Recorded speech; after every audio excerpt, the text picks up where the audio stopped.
right, you've done your homework. So anyway, so if you haven't seen it, make sure you see it, because Jack and I decided a couple days ago, when we were talking about how to present this stuff, is to actually start at the end rather than the beginning. And so what that's going to do is going to give some credence and some identification to what's going on at the museum right now with Cold War hot towns. And if you, those of you who have not been there, the Cold War hot town, the hot towns part is about what happens in Saugatuck and Douglas in the 1950s, 60s, and 70s. And I spent over a year working on this thing. It's kind of, there's a whole group of people that put this thing together. I did most of the writing for it and research for it. It was a little bit tough to do. In fact, I was going to use another word, it was because partly there were many sources. What I did, this history really hasn't been written.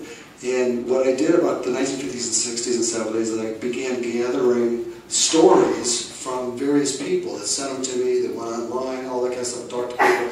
I collected over 300 stories, and I knew things changed a lot after World War II, and in Saugatuck-Douglas, I didn't move here until 1980, but Saugatuck-Douglas changed quite a bit in the 50s, 60s, and particularly 60s and 70s.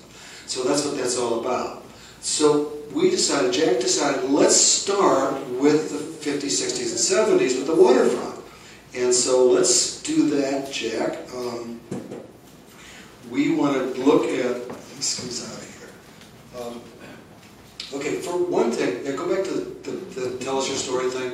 Just a reminder, we're looking, this is a 2-year exhibit at the museum, so we're still looking for stories. And you can just, there's a number of ways to do it at the museum itself. If you got a story to tell, there's a little reply card thing down there, or contact me or contact the Historical Society.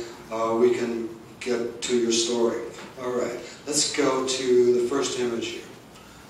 Now, this is a very romantic image of course, the big pavilion and the great water scene, family and friends and whoever having a pleasant afternoon. This is rather striking to me because there's another part of the story. Just behind this group was the Harding Hotel. Does anybody remember the Harding Hotel? Yeah. If you lived on the lake, if you lived on the West Shore, you remember the Harding Hotel.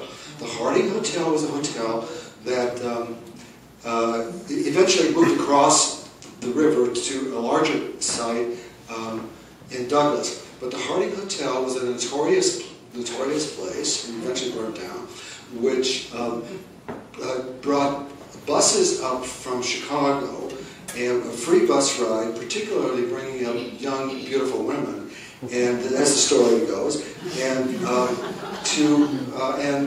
to their hotel, and the Harding Hotel became a big party house, one of many in the community.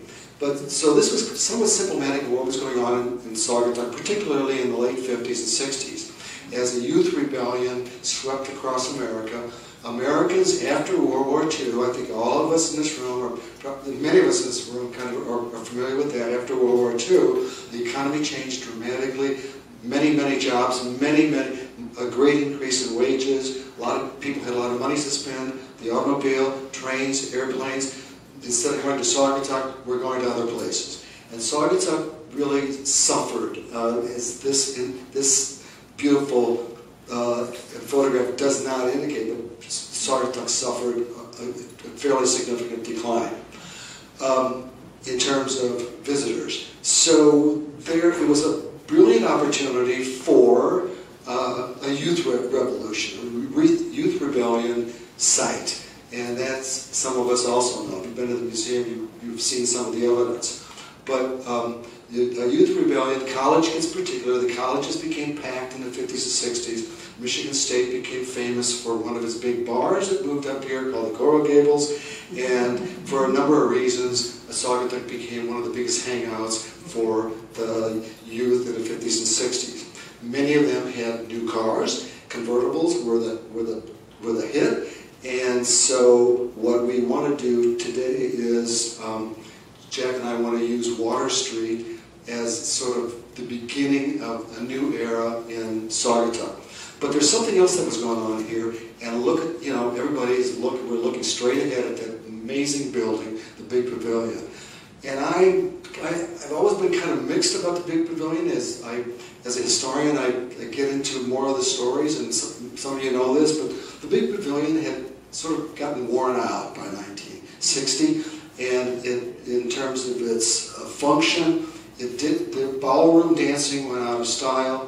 The biggest attraction of the Big Pavilion was down below, was the Dock Bar, which was one of the largest bars in Michigan. It had something, it was at one point 4 or 5 bars. The bar room area was as large as the ballroom upstairs. So that, looking out on the harbor, you can see the windows, there's some doors there. There's also a door from Water Street on the other side. This became a big hangout for jazz, for people boating, for rich and poor alike, and a lot of young people, but also it's a pretty hip place. And of course, for the new era of boating, not just sailing, but cruisers. So I guess the bottom line here is, though, if we go back to, well, the bottom line here is the Big Pavilion burnt down in 1960. And a lot of us lamented that. People still lament it. Oh, it's so sad about the Big Pavilion. But as the editor of the Commercial Record noted in the paper, its time had come. It was a blessing. This fire was a blessing. That was actually the position of the editor of the Commercial Record. Who was the editor?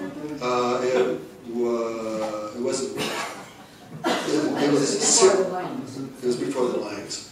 I'll come up with a name in a minute. But one of the biggest fires, certainly in Saugatuck history, but in Michigan history, 1960. What this did then was it forced the city, it encouraged the city of Saugatuck to do something brilliant, and that is to reinvent the waterfront. So Water Street, and that's where Jack comes in on this, Water Street became very, very connected to a new kind of waterfront.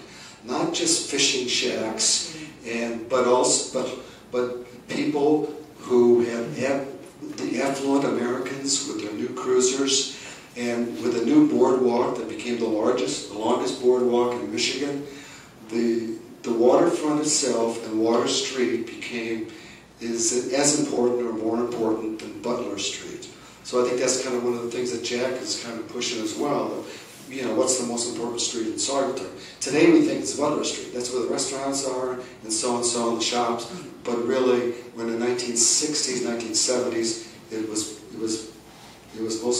probably, most likely, very much so, the Water Street. So from here, what's our next image here, Jack? Oh yeah, here we go. Water Street then was not just a place for boating and boaters, but it was also a place for bars. As long as the Big Pavilion was up, we had the Big Pavilion bar had to close. I think it was 1,000 people could get into the Big Pavilion, the dock bar down below, and we have a dock bar photo coming up, and you'll see some people waiting outside. That's what they're doing. They're waiting to get in. There's a line to get into the dock. And the lines, some of these lines, as reported in the Commercial Record, these lines waiting to get into the dock. This is on Water Street. Yeah, this is on Water Street. On the right-hand side, that's the little steps going up to the Pavilion Dance Hall.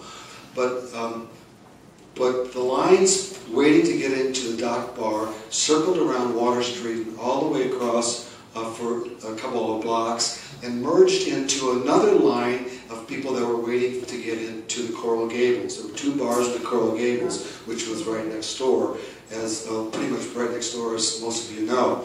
The Coral Gables bars, the two Coral Gables bars, could take somewhere between 900 and 1,000 people. On the same waterfront, this way a little bit, was a teen bar. It didn't last that many years, about 3 years or so, but there was a teen bar that actually packed in even more than that. So we would have somewhere on weekend nights in the summertime, 2,000 or 3,000 people just on Water Street in the bars. And the people that couldn't get in would be mulling the streets, but then the streets are packed with something else that's going on in the 1960s that's kind of interesting. And you and I did it, and it's called cruising. It's just driving around on Saturday, going into Steak and Shake, going up and down. And there would be a cruising circuit. And in fact, there was a report, the reports that this drove the people in Saugatuck absolutely nuts. And so the town became crowded with automobiles, young people, drinking in the streets. I met a guy the other day down at the museum who said to me, when I walked out of the Coral Gables one night after it closed, on the street from here to a couple of blocks was were stacks of beer cans 4 feet high. So drinking in the street became just acceptable until the police finally decided to crack down. But Mike over at the Coral Gables said the other day, people still come into the Coral Gables and ask, we can take our drinks outside, right? Mike says, no, wait, we don't do that anymore. So anyway, so that's where we're coming from. But then there's one more element in this thing. You've been down to see Hot Towns and Cold War. There's one more element, motorcycles. So that added not exactly, sometimes a criminal element, but a dangerous element. But there were fights, there were plenty of fights. There wasn't a lot of drugs, but there's a huge amount of drinking. Jack, what else do I have up there? Is there anything that we need to know? No, that's it. So anyway, so this is sort of going from the present. Jack's going to now go backwards. So we go back. Different elements. Thanks, John. You're welcome.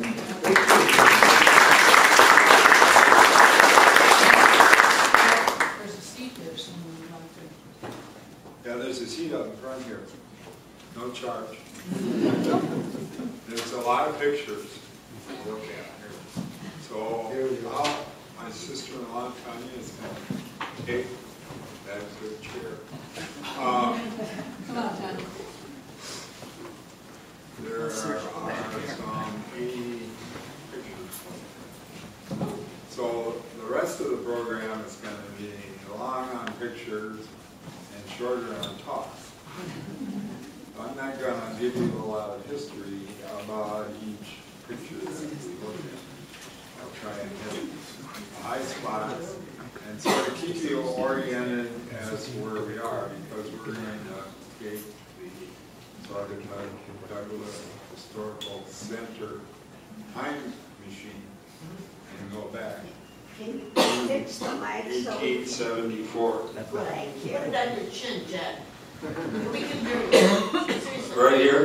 Yeah. What's that? That's much better. Okay. Boy, this thing is really sensitive, you know. When you get it up close, it comes out really loud. So, here are a couple of things I want to say first. Number one, feel free to raise your hand, ask a question, tell me to stop or go back. I think you get the most out of everything that way. I didn't realize it when I first started with the Historical Society, which was now 17 years ago, how great it is to learn Saugatuck history through the pictures. When you see a picture and it automatically registers something in your head, gee, what was that? And you want to know more about it. And you retain a memory that includes the image and the history, at least I do, and I see many other people that do also. So I was able to actually learn the history of Saugatuck, which I didn't know a lot about before that. I had spent much time here. My dad wrote a book about the history of Saugatuck, and I read that. But I didn't really know a lot about the history. Then I started getting into the pictures, and that was a very right time for historical pictures, because scanning, the scanning technology was really coming on strong. And we have all these wonderful images of Saugatuck that were taken over many, many years. And we were able to capture those, and I was the primary person that captured most of what we have in our database today, which is well over 5,000 historical pictures. So this is nothing but a small sample. However, the history of Water Street through pictures is probably the best documented by far of any part of Saugatuck-Douglas. The reason being that all this picture stuff was great along the Water Street. You had the boats, you had the water, but one great thing that we have going for us is Mount Ballhead. And these photographers, starting in 1874, you're going to see it, went up there with some cameras with very large glass plates and took pictures of the whole town. Closer to the mic, please. Pardon? Closer to the mic. Oh, okay. I'll remind you. Yeah. So we're going to start with 1870. First, we're going to get on the time machine.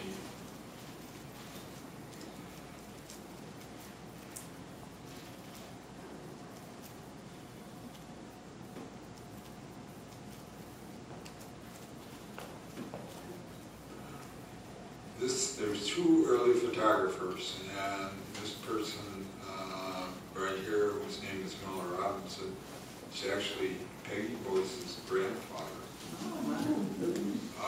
was one of those photographers. The other one was Vernon Simonson. Robinson preceded Simonson. He started taking pictures in the 1880s or so. The first picture the first panorama, I call them, from Mount Ballhead that we have, was taken by an unknown photographer. This is the way we're going to go back.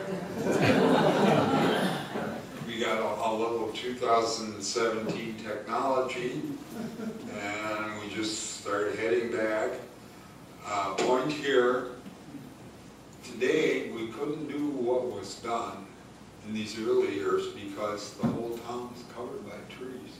The best look you can get at the town is the time of year that this was taken during the winter, but you still, it's very vague what you see today compared to what we're going to see. So now this is where we get in the time machine.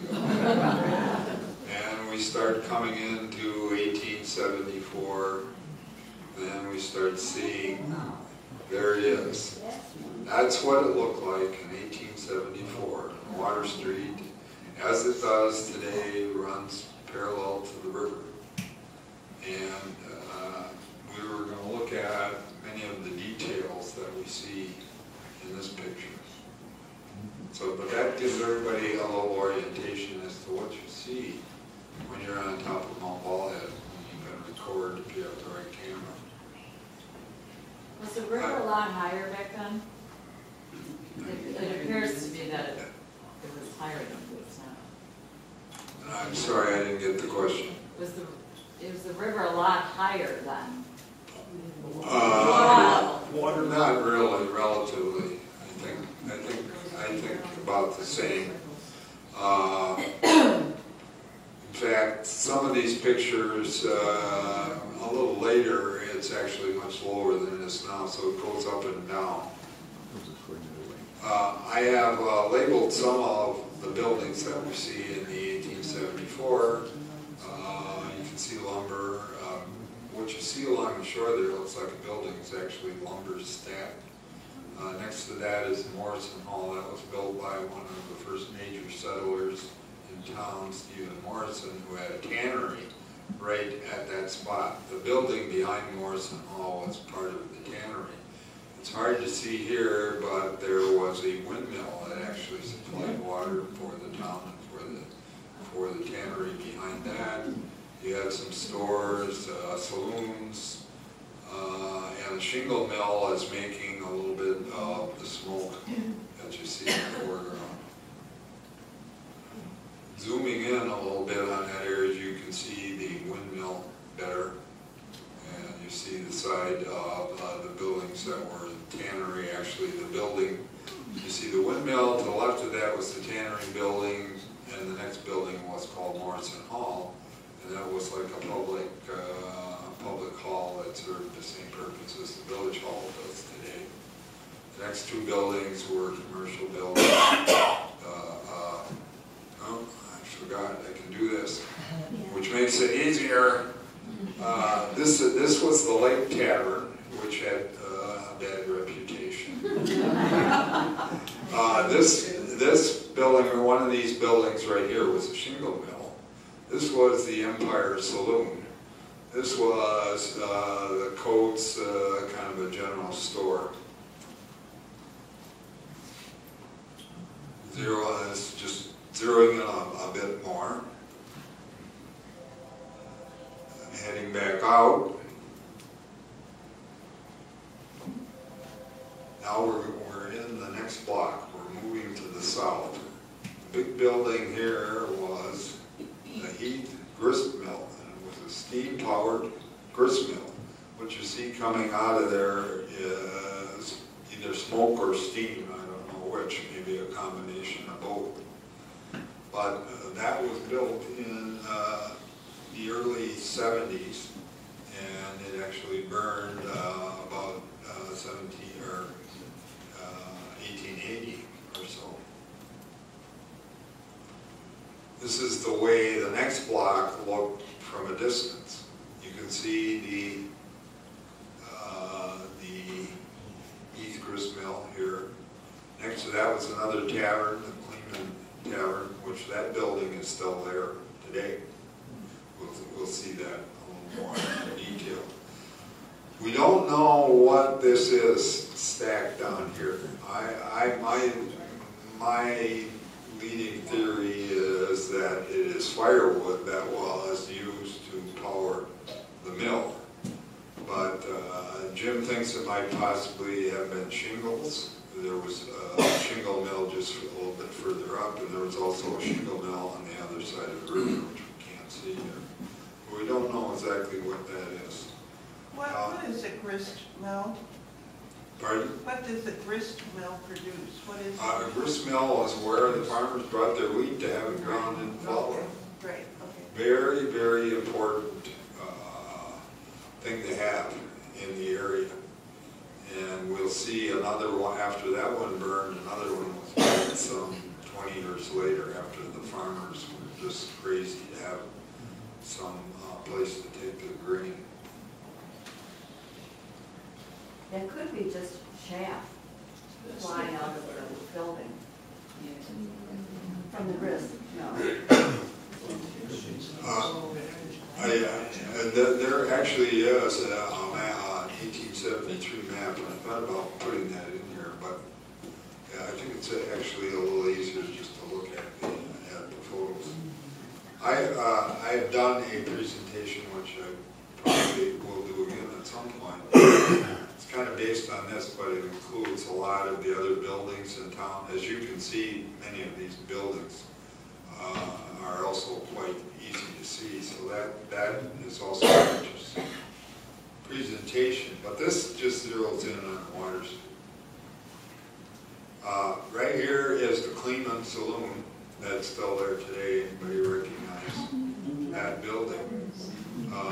It's on the corner almost of Mason and Water. There's another building here which we'll also see.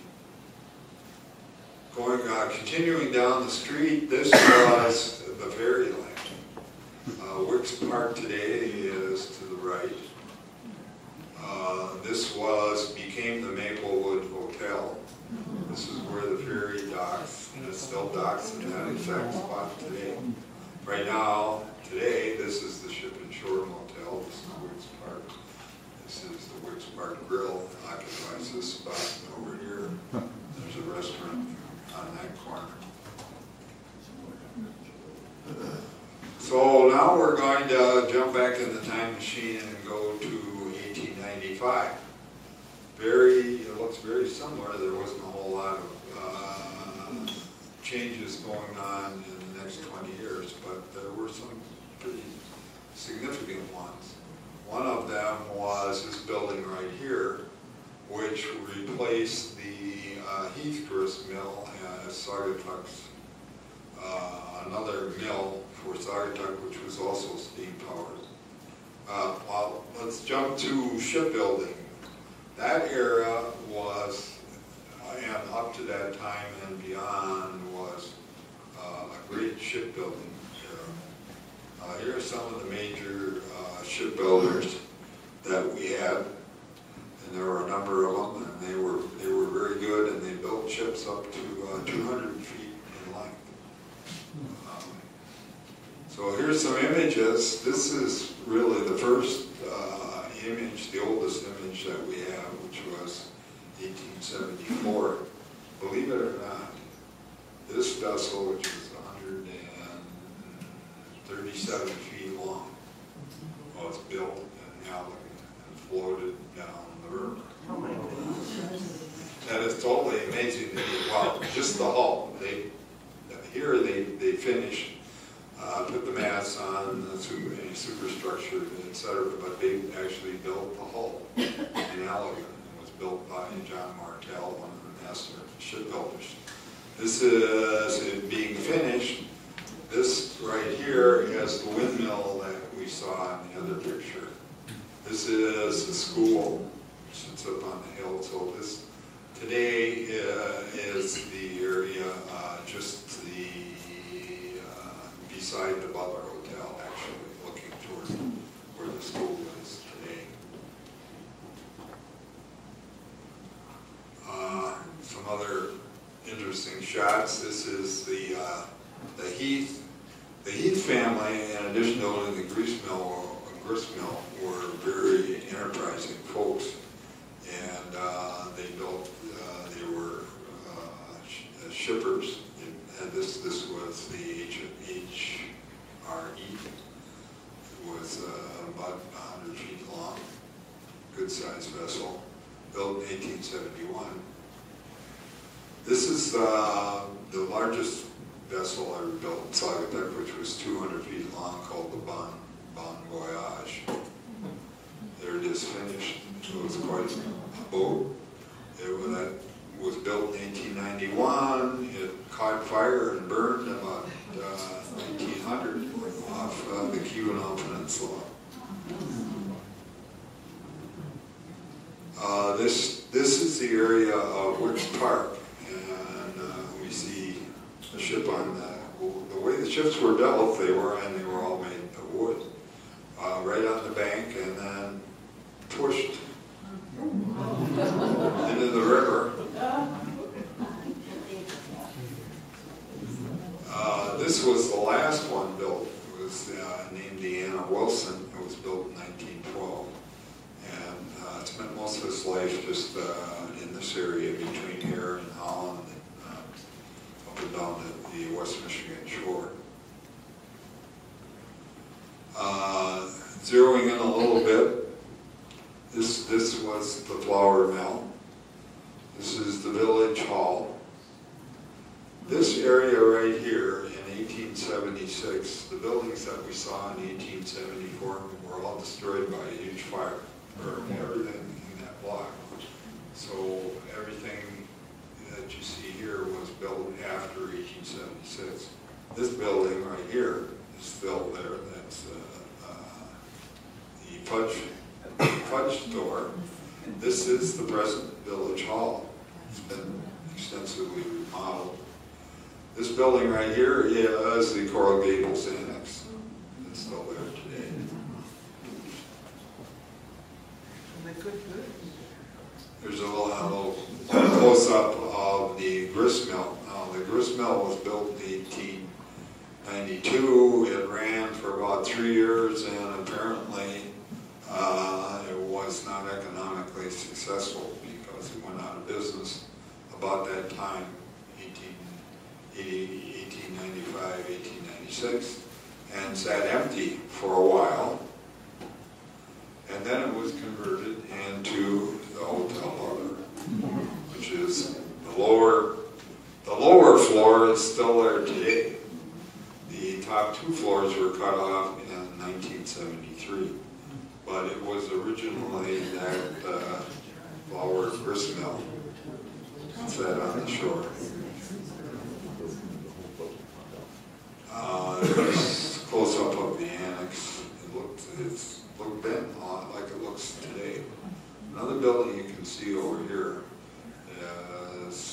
was called the White House. Today it's the home of Good Goods. The building is shaped a little bit different because it was extensively remodeled in 1912. I know that's kind of a special building to me because my great uncle and his wife owned it and lived there.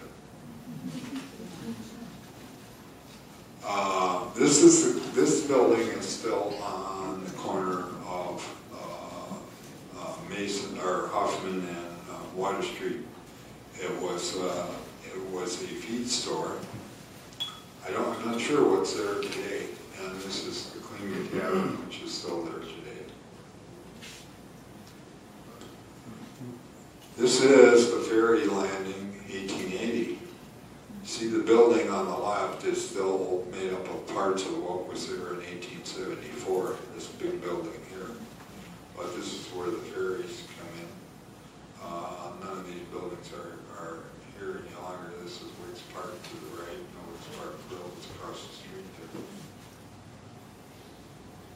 there. Okay, this is Coral Gables.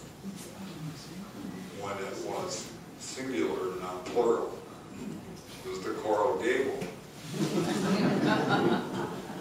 It has an interesting history. Some guys from Chicago came to town. Their name was Leindecker, and they determined that Saugatuck would be a great place to build a hotel. And so they bought a building, or they started. It's unclear whether they actually started from something that was already there, but anyway, they built a lot onto it.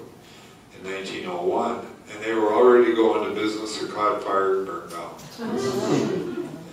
But they were determined customers, and they just turned around and rebuilt, and this is what they had rebuilt in 1902. And that was the beginning of the Coral Gables.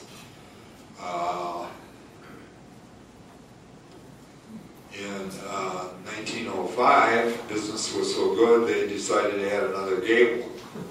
So now it becomes the Coral Gables, and it looks substantially that way today, as you no doubt can recognize. Zeroing in here again is, this is the Mather Feed Store, this is Kleeman's. The waterfront, you can see them building along the shore. I don't know whether these guys are building here or remodeling. Oh, the 1895 shot, let's see. Find the whole thing. Boy. Oh. Anyway, the 1895 shot showed a whole bunch of boats. You can see some of them there. And the reason that all these boats were all docked along the shore is they were having electrical systems installed. Prior to that time, none of them had electric generators, at least nothing very substantial. Technology came along and all boats became electrified. So that's what they were doing in town at that point. Jack? Yeah. From what source did the History Center get these early photographs, do you know? I don't know specifically where any particular one came from. I think there's at least one or possibly two glass plates, probably only one glass plate that is a panorama. All the others were photographs that were very good resolution and were just donated by people in town, or were donated long before I got involved, because the people that started the Historical Society, including my father, gathered many historical photographs, and there were boxes and boxes of photographs when I started. And of course we've continued to gather photographs. If any of you have any, it's, you know, of course we are very appreciative of anything that we're given, but it's a good deal for people with photographs, because we don't need the photograph.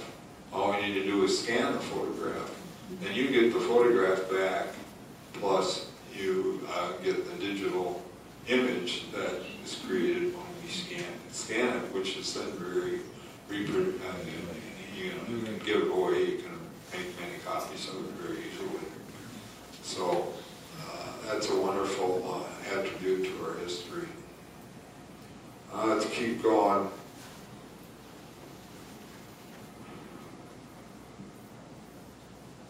Oh, this is the Mather Feed Store that's on the corner of Hoffman and Water Street, which is still there today. What is it now? This is moving further down the block. Yes. Well, what is the Mather Feast Store now? I don't know. There's a Does little anybody restaurant know? on the corner, there's a shop that sells summer things just to the north, Go back to it. and there's apartments upstairs, there's a jewelry store on Hoffman Street. Does anybody know what's in the Cleveland Tavern today? I know it was extensively restored. Which one? Isn't that the little blue house? Yeah. Okay, that's It's just right in next to Ann's the, house. to the moor. It's totally on Water Street. It's not on the corner, but it's the next building. It's a private residence, I think. They've been working on it for 2 or 3 years. So you don't think there's anything commercial in there? It's just used as a It used to be a residence. tea shop previously. Okay. Okay. Anyway, this is next to the ferry landing, which becomes ultimately the tourist home, and then the Mount Balliet Hotel, and then that burned, and then the ship and shore. Okay. Now we're jumping to the bird's eye aerial view of Saugatuck. There's also a comparable one for Douglas. This is a wonderful thing that was done in 1907 as a commercial venture by people that went to various towns and did this. But it's amazingly accurate in terms of, I can verify much of what is here. What they have drawn has actually existed through photographs. And this is something that is available. Of course, if you want an enlargement, etc., you can get it. It was drawn, Jack? Yes, it's hand drawn. When I first looked at this, I thought, oh, they had a hot air balloon. They went up in the air. Well, that wasn't really what happened. They were just able to, by going around, and I don't know exactly what the process was, but boy, they just nailed everything. And it's all hand drawn. On the lower right here, this is the Lake Street area, which doesn't quite fit into the. It's this area here is reproduced over here, but I mean that's got amazing stuff. And if you got a house or any kind of building that was built by 1907, it'll be in there. Well, what's interesting, go back there, Jim, Yeah, is the river. Look at the river. Yeah. Well, you can clearly see the two channels. Yeah. Because see, the new channel was opened in '06, so both channels were still open at this time. The water was very shallow in the old channel at the mouth, and where it joined the main channel. But the Oxbow Lagoon was really still part of the river at that point. Jack, point out the high school. It's down here, bottom center, I think. Yeah, that's right here. Okay, High then school. All Saints is just Above Now, that? All Saints is up here, right there. No, down, Jack. No, that's the, I'm sorry, yeah, that's the Methodist church there, which was later brought over here and then coasted slowly down to that corner. Pardon? Where's the Congregational Church? It should be just down the street. Yeah, it's right here, right there. You see it? Oh, okay. And where's All Saints? All Saints is right there. Okay. Anybody else want to know where anything is? Where's my cottage, Jack? Okay, this is the Mount Ballhead Hotel. Yeah, you can actually see your cottage in there, Jane. It's right there. Okay, you can see Ann Rinaldi's cottage then. It's right there. It's Ann Rinaldi's. My grandmother's is very visible here. My grandmother's house is right there. I have a good story to tell about that, Jack. Yeah, well, you can Shut up, I know. Okay, that's the Pokagon Inn. Let's go back across the river. Yes. Well, the Pokagon Inn had burned down when this was taken, and well, no, I guess this is the Beachway That's right the there. Beachway. But the Pokagon Inn, which was right here, burned down. So you don't see that. So That what's burned that down in the building? early 1900s. Okay, there's another building just to the right of, there's two buildings there. Right where? On the water. On that side. These were, you know, this was like a little pavilion built over the water right there. So what's just to the right of it? I'm not sure, but it was a building close to the bank of the river there. I don't think it was a dwelling. It was probably a. When was the pump house built? No, pump Pump house is here, but you can't see it because it's in the trees apparently. No, it's not that far. No, it's not that far. Be right in.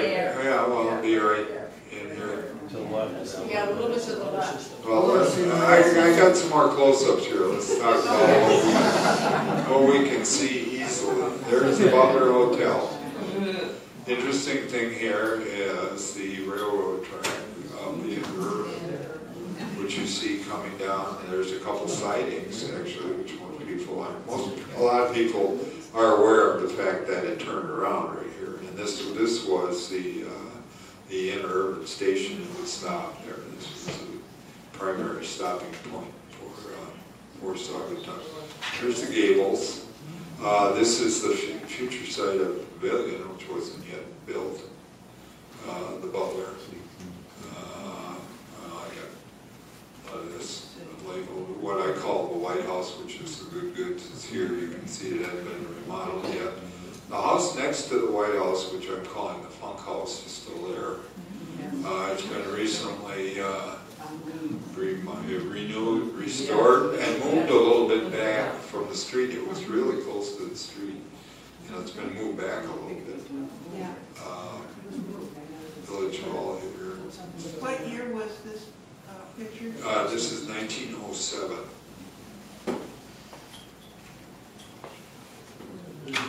Okay, moving down the block, there's a master shipsmith that had a shop right here. His name was John Priest. That's his shop. The Mather feed store we've already talked about a little bit. There's the ferry over here. This was called the tourist home later on Ballhead. We've seen some pictures of that. There was a house here, which is still there. That was the Fuff. Looks like Faff, but it's actually Puff. The Fuff home, and it's still there. And it's had various names and various uses. One I remember is it was painted purple, and it was called the Purple Palace. And next to that is the Cleveland Tavern, which we talked about. Then this is the third block. There's much that's real. We got some more pictures here of this, but how many remember the old rail grill? Oh, yeah. Great French toast. And black bottom pie. Yeah. That was here, I'm not sure when it began, but it burned in about 1980. It was a favorite place for a lot of people. There's another building here. This was the Wheeler home, and this was, I believe, also a grandfather of Peggy Boyce. And he was a carpenter, and I think when he ran out of something to do, he built a tower on the house. Or what a great vantage point he had. I mean, it was probably really a cool view from up there. But anyway, that's going down Water Street. This is the corner of Lucy here. We'll see what these buildings are as I get to them. Okay, let's jump ahead. There's a few shots of what things look like in 1909. The pavilion is being built here. Again, this is taken from the top of Mount Wallhead. You got the pavilion now occupying that space. The annex is just like it was today. The gables is here. The butler, that's about all. As you can see, we're getting a lot more trees, so it's more difficult to see things. This was called the skating rink and was built just before the pavilion, and the pavilion stole its thunder. It was never really successful as a skating rink. But it was used for various things. It became an office for steamship company and that sort of thing. But that is right where Works Park is today. There was a big building occupied most of it. There's the ferry. Another view of the skating rink. You can see the pavilion in the background. Now this is a great shot. It shows the pavilion under construction. And the way they built it was the arches were built, first they built the floor, then they built the arches on the floor, as you can see the two of them here. And then they would raise the arch up. And then they moved across that way. Now that thing was built for $50,000 in 3 months. Jack, who were the people behind that? That was a lot of money. Well, that's a whole other story. But there were some local people. One of the movers and shakers was from out of town. And they really struggled at first because they didn't have enough money. They were building it on a shoestring. They didn't pay all the bills of building it. They were being threatened, etc. But they pulled things together, and it became a profitable thing. Is that the interurban? Interurban, yeah. Yeah, this shows the interurban and the pavilion. And the other alternative for getting around, the automobile, which wasn't much use in those days. Here's another view looking on Water Street. This is right in front of the ferry, where the ferry is today. On the left here would be the Wicks Grill, and the pavilion down here is the skating rink. It's shot of the interurban coming into that turnaround place. You can see they had a good crowd that day. I like this guy up here. He's keeping the electricity. Yeah. The interurban was run by electricity, and it struggled at first because there wasn't a whole lot of electricity. And whenever they had a little hill, it was a real challenge. I don't have a picture of it in here, but they built the trestle where North Street is right now.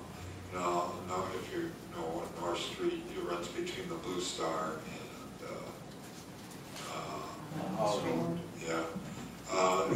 that kind of goes down. Well, there wasn't enough electricity for the interurban to go down and come back up again, so they built a trestle across it. The shot. I like this one. That shows the turnaround, Butler, cars.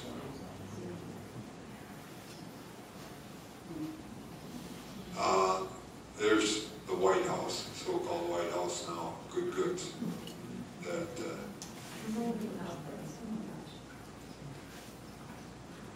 so you see, well, you can't really tell from that, I guess, but it was different. This is after it was remodeled. Here's one of my family pictures. That's my grandmother in the middle. My great uncle Charles here.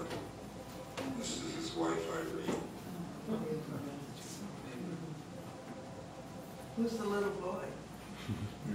That's my uncle, my dad's brother George, who was the longest living. My dad had two brothers. He was the middle. George was born in 1912. My dad was born in 1909. George was actually born was the last person born in the lighthouse here. My dad was born in Michigan City. Their father was a lighthouse keeper, and he transferred here from Michigan City in 1909. Oops. Okay, that's the building on the right is still here. That's the IVN. I call it the IVN. I'm not sure what it's called. Simonson had a satellite studio over here. His main studio was on Culver Street, between Culver between Hoffman and, or not Hoffman, but Griffin and Butler.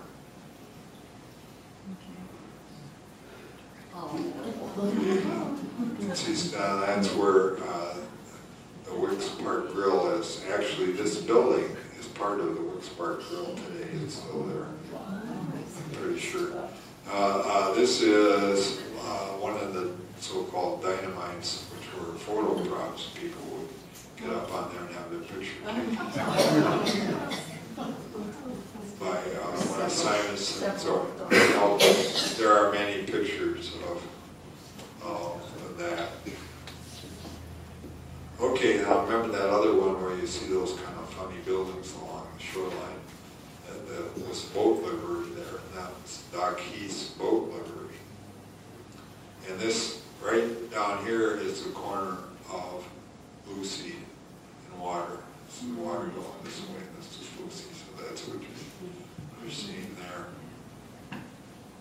It's another view from the street of the same thing. Jack, Yes. the boat that we have up high in the museum, is that from that livery? I don't know. It's the same style. I've looked at that carefully. There's really no way of knowing. Okay. There were a number of liveries in Saugatuck, and there's at least 3 or 4 different ones over the years. And the one that boat dates to around early 1900s, maybe, probably no later than 1920. And there were that was a popular style, so can't really tell. Okay, this one, one of these two buildings became part of the Mount Ballhead Hotel tourist home, the building next to the ferry. And this was located at the end of Water Street, and maybe on the corner of Lucy. It doesn't show in any of the panorama shots because there wasn't enough focal width to the camera to pick up all of Water Street, so the photos kind of end at the ferry landing and we get the rest, so this one didn't get in there. Jack, that very tall chimney, is it, or what? Yeah, this was a shingle mill. Okay. And it at least had the nickname of the old ironclad. I don't know what the real name was, because this building here was clad with sheet metal. And Jack, your thought yesterday was that we're looking across the river, right, to the... Yeah, yeah. Those trees are on the other side. Based on the skyline, you have to be looking to the northwest. That would be Mount Ballhead in the background? No, that's beyond Mount Ballhead. That's pretty high up. Mount Ballhead would be more this way, right? That way.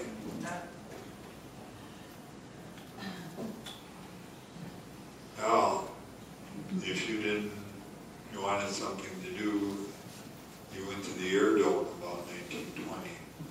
The Air Dome was an outdoor theater on Water Street, which we'll see in another picture here, but it was called the Air Dome because it was outdoors. The roof is really transparent. And I'm not sure how long it was in business, but it wasn't more than 2 or 3 years.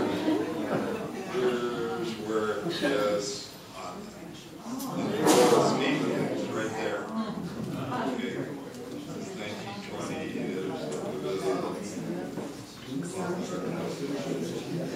There's still there, the IBM. Also, this shows this is either the North or South American, maybe both of them there, I can't really tell. Those were cruise ships that cruised on the Great Lakes. They would restore in here after the season was over because they had a lot of people there with experience of maintaining ships, etc. So any maintenance was done over the winter here. Jack, Yes. evidently the depth of the river was different from what it is today. Well, you know,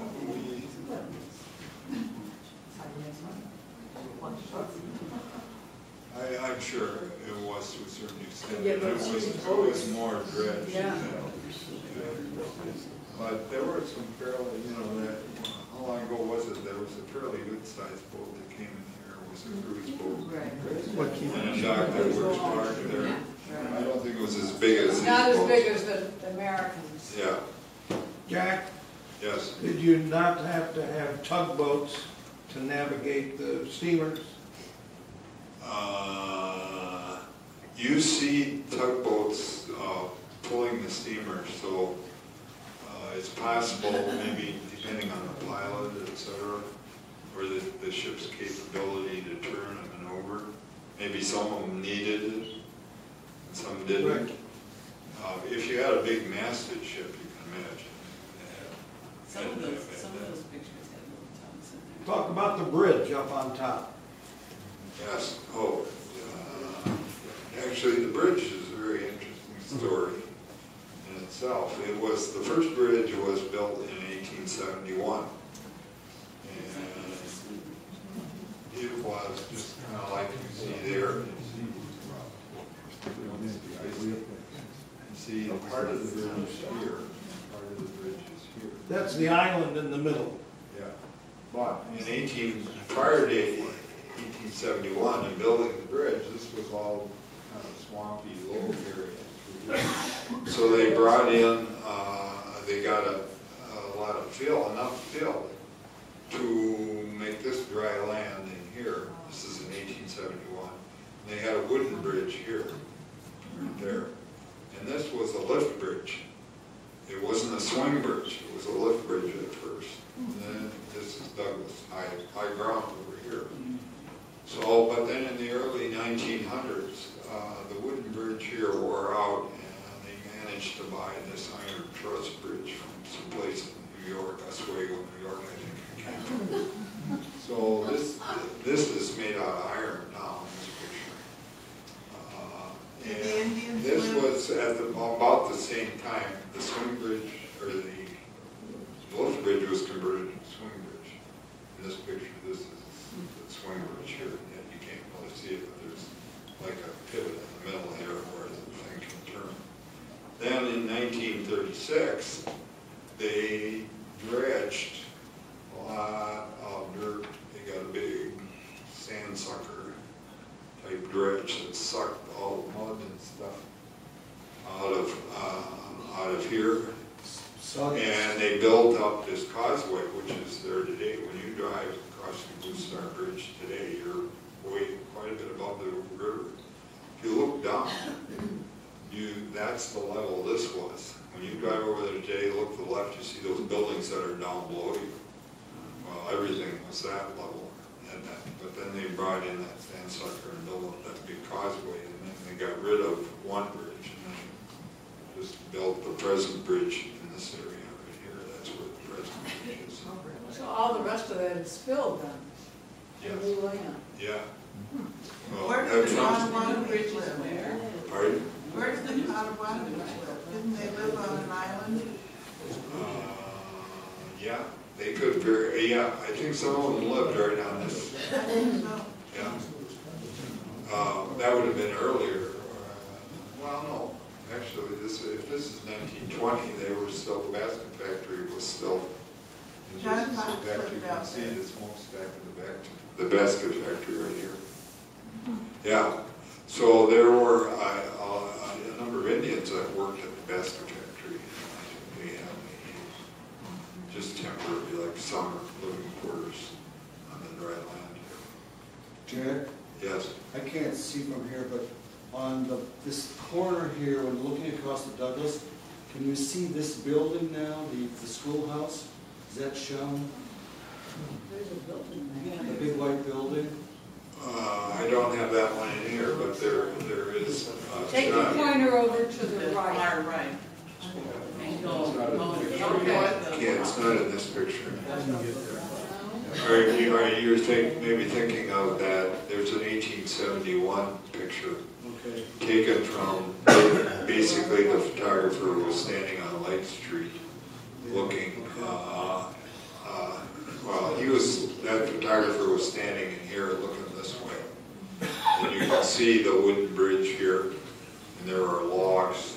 They would bring logs down and actually, I can't see it in this picture, but they would have like a log corral here where the logs would be floating in the water before going to the mill. Hey Jack, I know your time machine is doing a fabulous job, but I just wanted to let you know it's almost 12:10.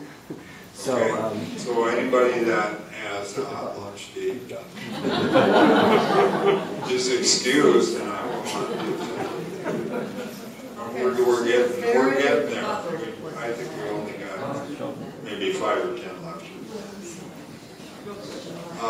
Okay, shuffleboard. Anybody know where the 2 shuffleboard courts were? Yes, the ferry and the butler. Right next to the ferry. Yeah, well, there was one beside the ferry, but I don't have a good picture of the court on that one. This is actually in front of the Butler, between the Butler and Water Street. And that was, you can see this is Cook Park actually down below there. It's not there anymore, but it used to be a great place to gather. There is Mount Ballhead Hotel, the way it looked about 1938. The IBN, 1942. Okay, now we're back to where we're button heads with Schmiechen. This is about 1958. Dick Hoffman's Island Queen, and that dock was right where Works Park dock is today. Was a wooden dock that was, you got kind of seasick just walking up and down. This is the ferry landing, it's right here. The Mount Ballhead Hotel is right there. When did that burn, Jack? Mount Ballhead Hotel burned in 1959. And the ship and shore was built the next year. So that's been almost 60 years. Well, they're all There's a contemporary picture of the Cleveland Tavern. This was on Water Street. Anybody know where that was? Holiday. It was right across from the pavilion. Actually, that might be part of, what's the restaurant? I think that building has been incorporated into Marl's world. There's Cook Park. That's right next to between the Butler and where the pavilion was. When these buildings all burned, how did the city get the land? Did the people just walk away and they gave the city the land? No. The city, let's see, there's a story behind how the city got the pavilion land, and I you know, Jim, do you recall that? No, no, Chair. It seems to me that the, I don't know, I can't really answer that. Of course, the Mount Ballhead Hotel was sold to the people that built the shipping shore. The Coburns. Yeah, who drowned tragically in the Gulf of Mexico. In their catamaran. What class sailboats, Jack, do you remember? Pardon? Backup, sir. Lightning. Lightnings, No. 1954. That Good shot of the pavilion, and I danced in the pavilion that year. there's the best shot of the pavilion's demise. Wow. She's going.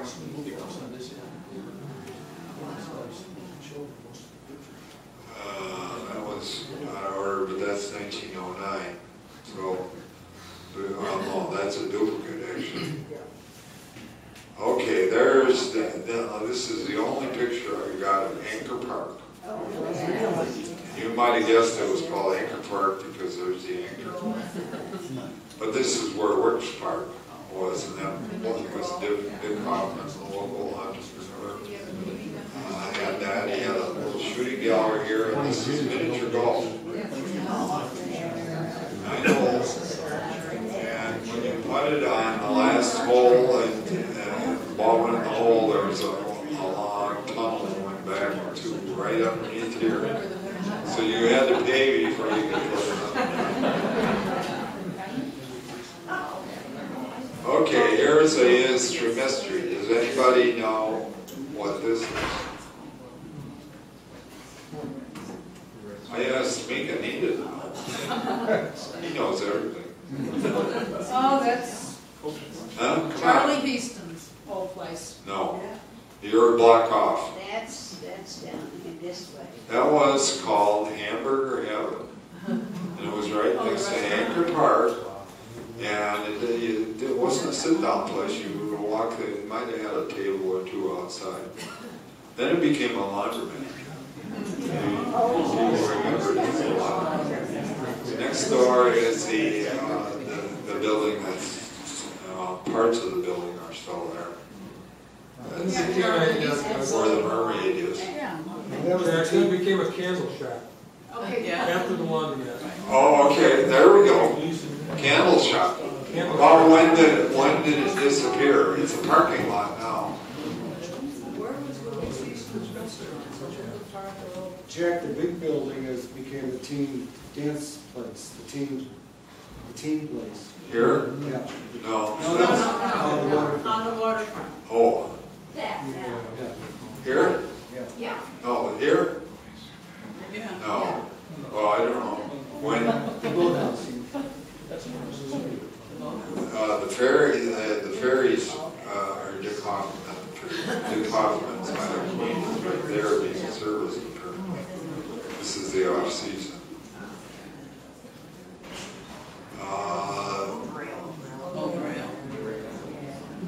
Old Rail. Now we're getting to the Ferry store. That's a great iconic shot. Pavilion in the background, Gales in the foreground. It's about 1958. And this is one of my favorites. It's the Butler in the waterfront. Yeah, I'm just gonna say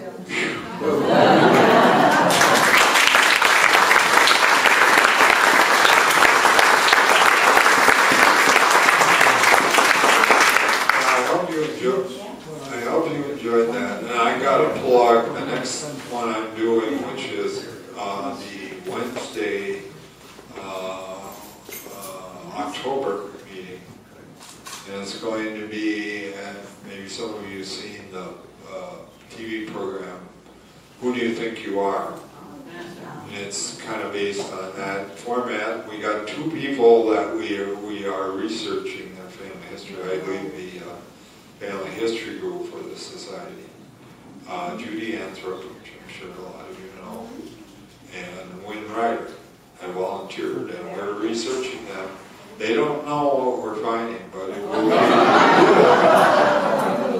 will be revealed on that meeting in October. I think it's about the middle of October, 12th or 15th. And there they've even taken DNA tests, so we got the DNA, we got it nailed. So put that on your calendar if you like that sort of thing.